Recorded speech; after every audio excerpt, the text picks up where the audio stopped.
What is happening, everybody? It's your boy Jimmy James 59, and I have a very special build order that I'm going to be doing for you today. I'm going to be looking at 20 pop scouts, but looking at it from the perspective of team games, as I think some of you know, and if you don't, here's some knowledge for you.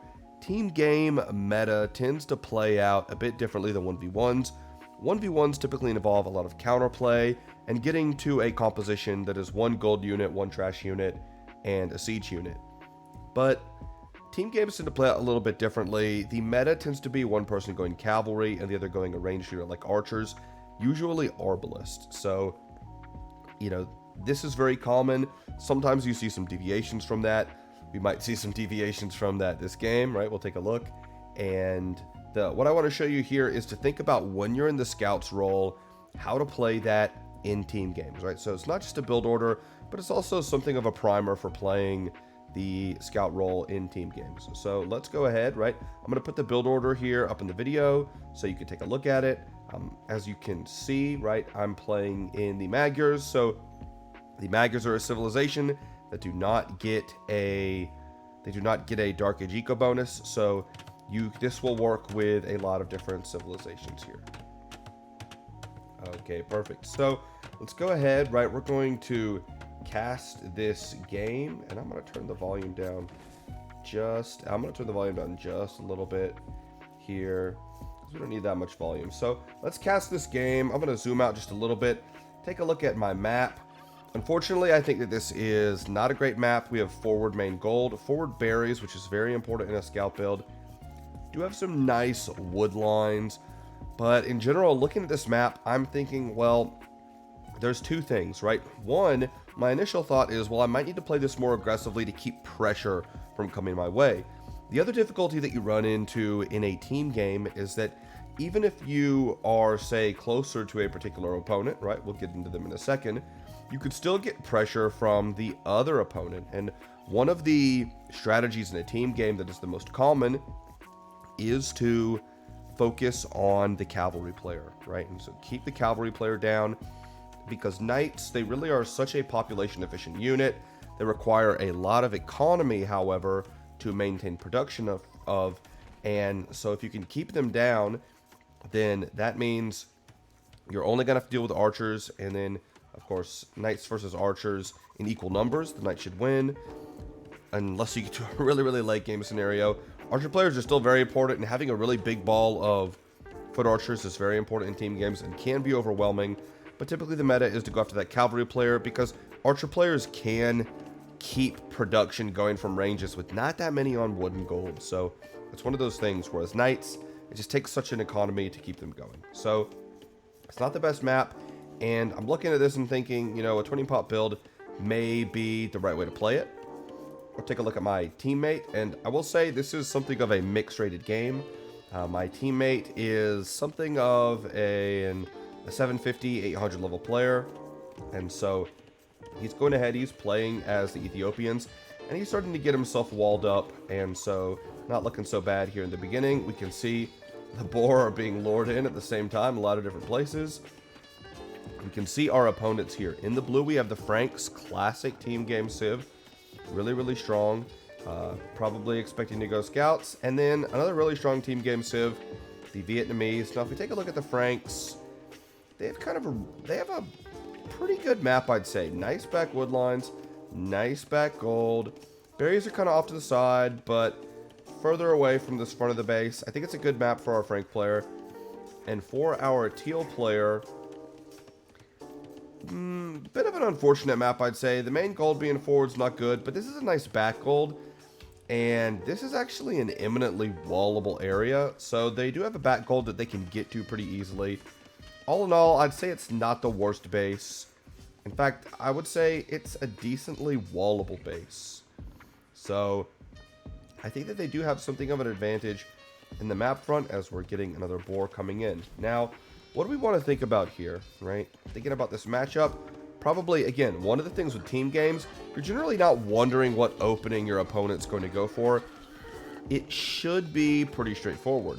Having said that, sometimes in 2v2 games, you do see deviations. 3v3s and 4v4s, I think, tend to play out a bit more standard. because you have more teammates who want to know what's going on.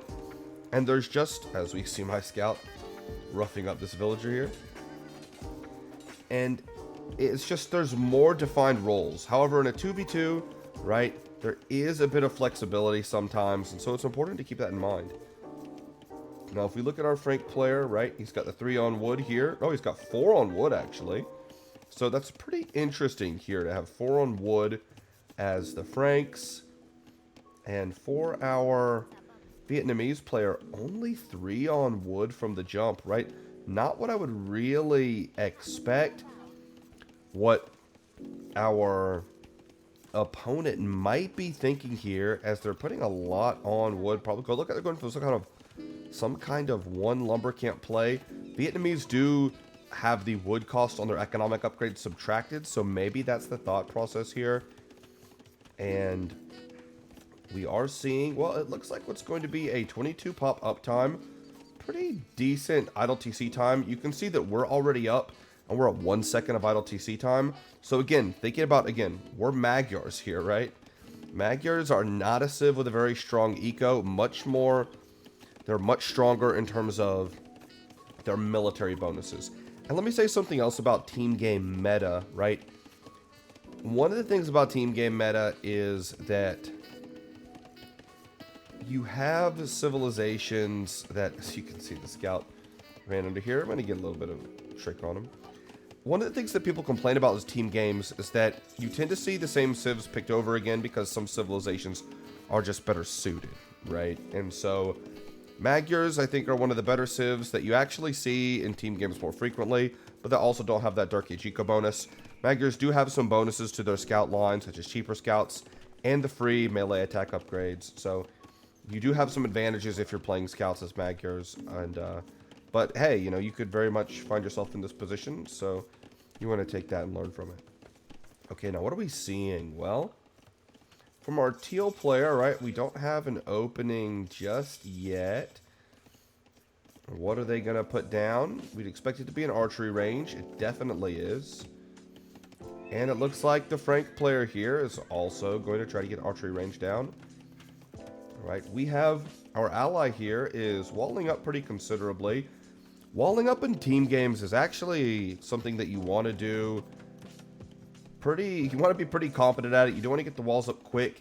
Again, I'm playing a bit more aggressive of a build, so I don't have the walls up just yet, and I'm keeping this military forward. I'm trying to see, right, since I took some damage on this scout, I want to wait for my 3rd scout to go in, try and get some damage in, and we'll see how it goes.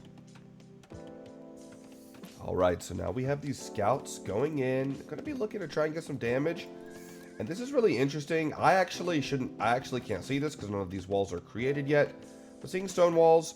Now here's the thing, right? There's already a spear out in the field. I can't do a lot here, right? Spearmen are insanely effective versus scouts, and they'll really eat up your scouts. As you can already see, we already have 2 really weak scouts here. I'm trying to get a little bit more damage, but we lose a scout there, right? And we do actually, right? There's a little bit on the way here. Gonna take a little bit of a fight, but all in all, right, pretty even on this side, actually. We do see that the aggression, right, is forcing a bit of idle TC time from our opponent. And that's actually really critical here because we're using this to distract. They're making spears, so it's taking up their food. And this is all really serving the purpose of slowing down our opponent. Now, it's a bit more of a passive game here on the right side, where again our player in teal is walling up, and not only walling up, but walling up with stone walls. Actually, both players are, so they really want to get their defenses down pat. I think it's a really interesting strategy. A lot of times in 1v1s, you would never see that kind of stone walling usually, because the game is so focused, the map's a bit smaller. If you have the one hole in your wall, it just really hurts. As you can see, we made some spears to deal with their spears. But in a team game setting, actually, there are some people who do just go ahead and stonewall up, spin that stone, And then say if you're going for knights, playing 1 TC and having really good knight production with farms, this is something that is commonly seen with civilizations like the Slavs. And it's actually not a bad idea. And so stonewalling in team games isn't the worst thing if you are going to go for some kind of super aggressive 1 TC play. Now, you can see from our opponent in blue here that they are experiencing a lot of idle TC time. There's been a lot of fighting going on, and so this has really slowed them down, and they don't have a huge military lead. They do have 6, we have 3, but again, scouts can be so easily countered with pikemen that it's not the best scenario here when you're the scout player, because it's just not that difficult to counter. So we're in pretty good shape, even though we do have a bit of a military disadvantage. And we're going to wall up this area here, do a little bit of damage to these scouts. It looks like they're going to have 1.5 scouts that are kind of ready in our base. Not exactly what we want. You can see here from our perspective, having these scouts in our base is causing us idle TC time. Right now, we corrected that pretty quickly. But again, it's one of these things. No matter how good your opponent is, putting pressure on them will cause them to make mistakes and be distracted. Now, the better your opponent is, the less they will actually be distracted. But it's still something that can help out an awful lot. Okay, so if we take a look now, a lot of action actually going on the right side of the map, right? Our player in teal does not realize that this part of the base is open. We do have a really nice compact base actually for our player in yellow, our teammate, but he's going skirmishers. These archers may feel the pinch here, and we see a tower coming up. Really nice tower actually. I'd almost like to see it a little bit closer. However, building it a little bit farther back is going to enable him to actually get it up, and that could be pretty important. It just might not protect as much of this gold mine here, so it's something to keep in mind, but it will do something for sure. And it looks like it does have the range so far, and it looks like our teammates really cleaning this up. Now we are seeing a lot more reinforcements come in. Oh, and some fighting before forging here. Now you can see, right, we're getting up to Castle Age, moving along pretty steadily here. So we're going to be up, and we did take some idle TC time, it's worth noting. We do have a little bit of action going on out front here, but our opponent is really walled up right now.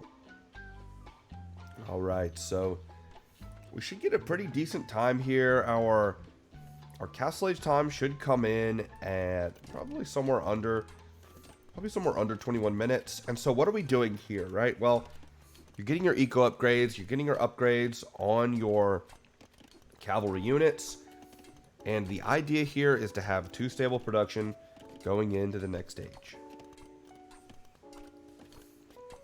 And it looks like we are going to be quite ahead of any of other teammates. Again, this is a mixed rated game. I think I'm the higher elo person in this game. But as you can see, right, our player in teal here has a very, very, very good management of their economy. Much better than me, right? Less than 1% idle eco and really less than a minute idle TC time. This is really, really high quality stuff. His teammate, right, and my teammate have both been more the recipients of pressure in this game. And so that's something that's just a very natural that tends to happen. When you're under pressure, it's a lot easier, right, excuse me, it's going to be a lot more difficult for you to maintain your economy. And when you're the one that's applying pressure, right, your economy is going to be safe at home. Now, our friend in the blue here, right, they are very, very walled up, and we are in Castle Age, right? We are making knights. We have +2 armor.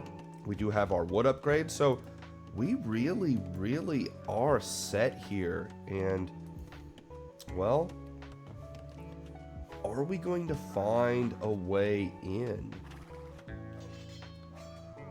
Right, well, we do kill a villager, so getting a vill kill is nice. Getting a vill kill is nice, and you can see, right, a player in the yellow and player in the blue are very similar similar villager counts. Now, something that is really worth keeping in mind here is that our player in blue is their cavalry player. Remember, cavalry civs need a lot of eco to make knights. That is something that's probably not going to happen. And so, one of the things trying to do here, break into their base, see if we can get in, right? At this point, calling over the teammate saying, hey, buddy, you know, let's come on over, let's see what we can do. Now he's got 8 archers. He's gonna try and make a play here. He has crossbowmen on the way, right? So very, very interesting. Right, can he use this technological advantage here to gain a little bit of a lead? Well, okay, now this is something really interesting, right? So, our teal player here is going for a forward stable. Now, you might think this is really odd with Vietnamese. But remember, Vietnamese have something very, very interesting at their stable, right? I'm going to see while we wait for it to queue up, if you all can remember what that is. And we also see a siege workshop. So, our player in yellow here is really about to be under some pressure. And what do we see? We see battle elephants being queued up. We see the crossbowman upgrade coming in. This is actually starting to look really, really tricky. And we have forward siege, right? So our teal player, who still is really fantastically managing their macro behind this, our teal player here is going for a really interesting push. And to be fair, this game really is playing out a bit more like 2 1 versus 1s. We are going to have some archers come down here to try and give some support. But this castle, this one villager made castle, right, is going up. And we see pressure here coming in from teal. You can also see, right, me trying to add pressure. My idle eco time is going through the roof here. Again, one of the things I always say is that I am definitely not somebody who plays a perfect game. So that's very true. Now, looking at what's going on here, you can see these battle elephants are actually going down. First of all, I love this 1 TC play, but missing the armor on these battle elephants is actually really huge. And also missing fletching here, I think, missing bodkin arrow on these crossbows. So what we have here is we have 2 units, but neither one of them are really being optimized by our teal player, right? Relying really on this high HP and, well, the Vietnamese archers that have high HP. This is pretty nutty here, right? We have this incredible push that's going on, right? We have battering rams that are going to be coming in. This is starting to look pretty gnarly. Now, I know I'm not getting in, right, at all. So, let's go ahead and pause the game here. So, in this position, right, when you're the scout player and your archer player is under attack, you really have 2 thoughts that you want to consider, right? The first thought is, well, do I go and help out my teammate? The other thing to consider, right, is that instead of going out to help your teammate, you let them defend and you go and attack the person who's attacking them. Because as we can see here, our player in blue is pretty walled up. They can look at the score, feeling pretty decent. Teal feels like the threat here. So what we really want to think about in this moment, right, is what do we do? So my teammate is telling me in this position, he's saying, Jimmy, I'm up against elephants, I'm up against crossbows, and you know what? Like, he's about to tell me here in a second, they've also got siege coming. Well, what do I know based on that? I know that if teal is putting all of that pressure onto our yellow player, he cannot be on multiple TCs. In fact, if you could look at the map, right, he's just going to start to get that town center foundation up, right? So I know that he has to be on 1 TC, which means that there's probably an opportunity if I go over to him that I can kill a lot of villagers, which can put a blunt in this army, and he's not going to be able to keep making elephants or keep making archers if our player in yellow defends. So, right, the decision making here, even though you want to go help your ally, when you know that and you think about, well, what must be true with the other player, it tells you, you know, we can get a lot of damage here, and so it's actually probably best to go raid the teal player. So that's what you're going to see here in a second.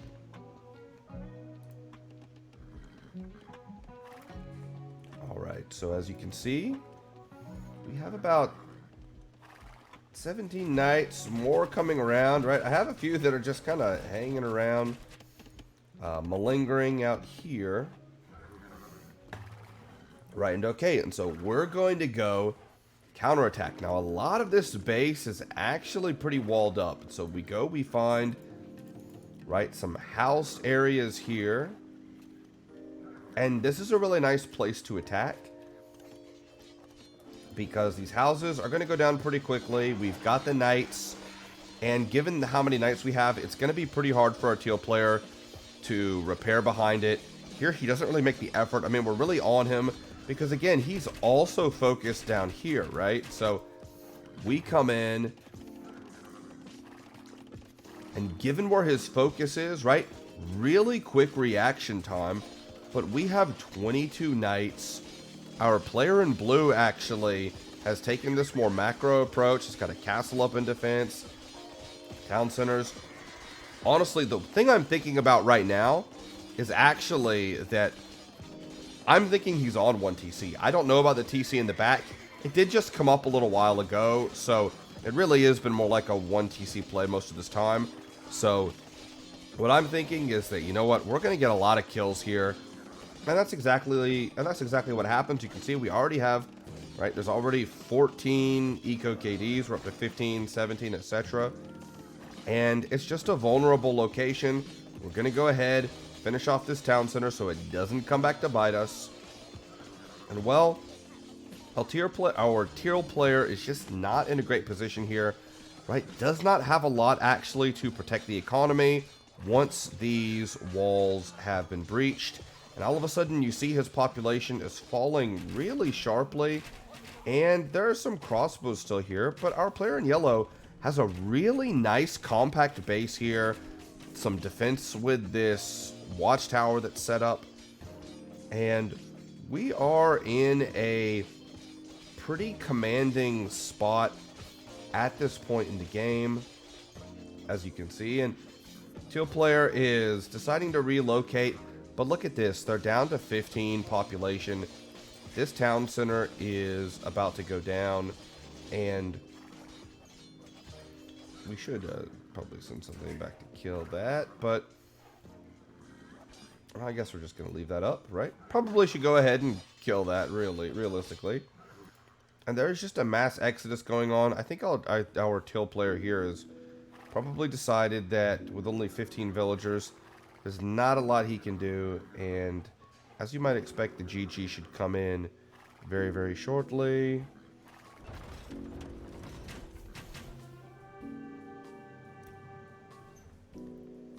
Okay, so we're at the end of the game. The game tended to linger on for a bit. I think our blue player felt pretty safe behind his walls, booming, making villagers, trying to come back to the game. But once your opponent's already resigned, it's pretty hard to do. It's happened sometimes, and I've been on actually the receiving end of being defeated in one very shameful game, which I'll never live down. But it does happen from time to time if somebody has their economy built up to such an extent, but pretty rare, honestly. Now, so I want to think about what we went over in this game. The first, right, 20 pop build can enable you to get some nice aggression, put pressure on your opponent, and that way you can get the advantage in not only getting scouts out, but then, assuming that your macro doesn't slip up too much in feudal age, you can also get knights out earlier on the field. The second part of this is thinking about decision making and timing, right?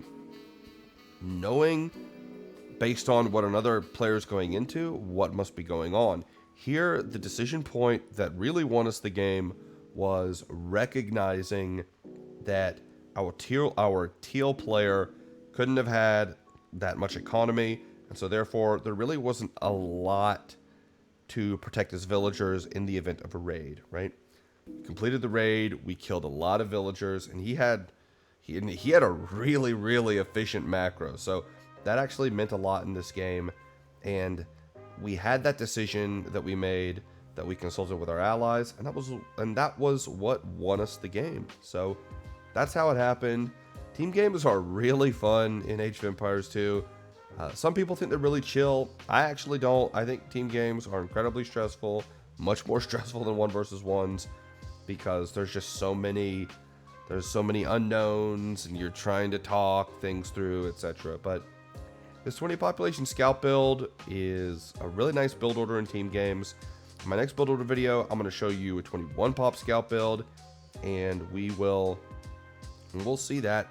Take a look at how it works and how it gives you a bit different sort of feel than a 20 pop build. For that, we're going to stop here, the 20 pop scout build, and I hope you'll be able to take this, use it in your own games, and have a lot of fun out there on the team game ladder. So with that, Jimmy James 59, and signing off.